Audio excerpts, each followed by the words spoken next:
धोखाधड़ी फर्जीवाड़े का ऐसा खेल कि रिटायर कर्मचारी के नाम पर भी निकलते रहे पैसे। जी हां, हम बात कर रहे हैं बोकारो में हुए 11 करोड़ के ट्रेजरी घोटाले के बारे में, जिसमें अब एक बड़ा अपडेट सामने आया है।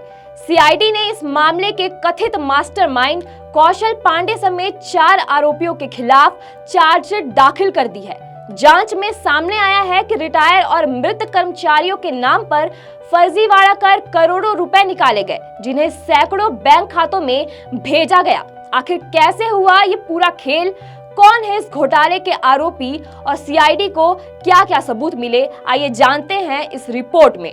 बोकारो जिला कोषागार से जुड़े 11 करोड़ रुपए के अवैध वेतन निकासी मामले में सीआईडी ने अपनी पहली चार्जशीट दाखिल कर दी है।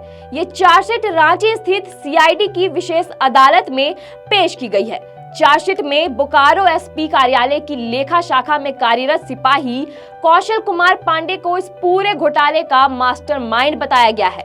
इसके अलावा एएसआई अशोक कुमार भंडारी, गृह रक्षक सतीश कुमार और सिपाही काजल मंडल को भी आरोपी बनाया गया है। सीआईडी के अनुसार कौशल पांडे ने सरकारी पोर्टल और रिकॉर्ड में हेराफेरी कर रिटायर और मृत पुलिस कर्मियों के नाम पर फर्जी बिल तैयार किए। इसके बाद करोड़ों रुपए अपने परिवार और सहयोगियों के खातों में ट्रांसफर कर दिए। जांच में सामने आया कि सेवानिवृत्त हवलदार उपेंद्र सिंह की जन्म तिथि और सेवा रिकॉर्ड में बदलाव कर उनकी रिटायरमेंट की तारीख आगे बढ़ा दी गई। इसके बाद नवंबर 2023 से मार्च 2026 तक 29 महीनों में 63 बार पैसे निकालकर करीब 4 करोड़ 29 लाख रुपए की अवैध निकासी की गई। सीआईडी का दावा है कि कौशल पांडे ने अपनी पत्नी अनु पांडे और मां ब्रिज कुमारी देवी के खाते में भी बड़ी रकम भेजी। इतना ही नहीं, कई अन्य कर्मचारी के जीपीएफ नंबर में बदलाव कर पैसे अपनी मां के खाते में ट्रांसफर किए गए।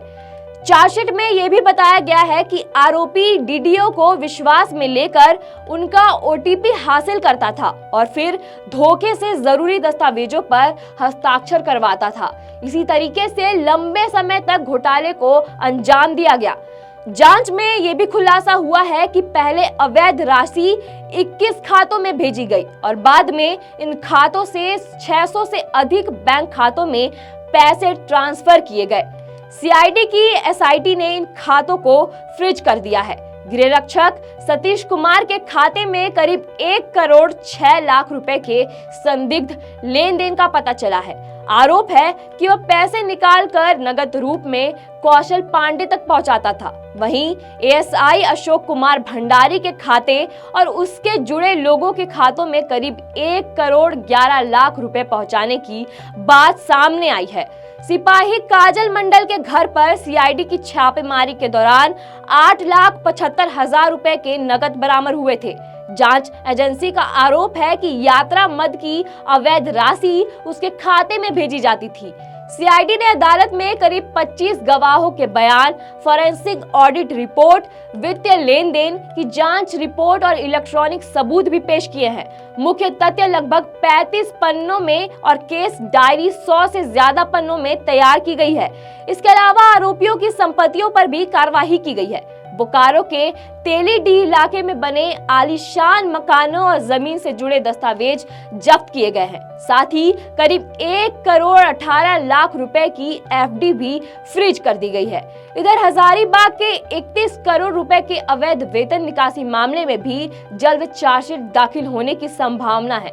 इस मामले का कथित मास्टरमाइंड शंभू कुमार सिंह बताया जा रहा है और 6 आरोपी फिलहाल जेल में बंद है। फिलहाल बोकारो ट्रेजरी घोटाले में सीआईडी की पहली चार्जशीट ने कई बड़े खुलासे किए हैं। अब सभी की नजर अदालत की कार्यवाही पर है कि इस मामले में दोषियों को कब और कैसी सजा मिलती है। खैर, इस पर आपके क्या विचार है, कमेंट करके जरूर बताएं और वीडियो को ज्यादा से ज्यादा शेयर करें। मेरा नाम आंचल सिंह है और आप देख रहे थे लोकतंत्र 19।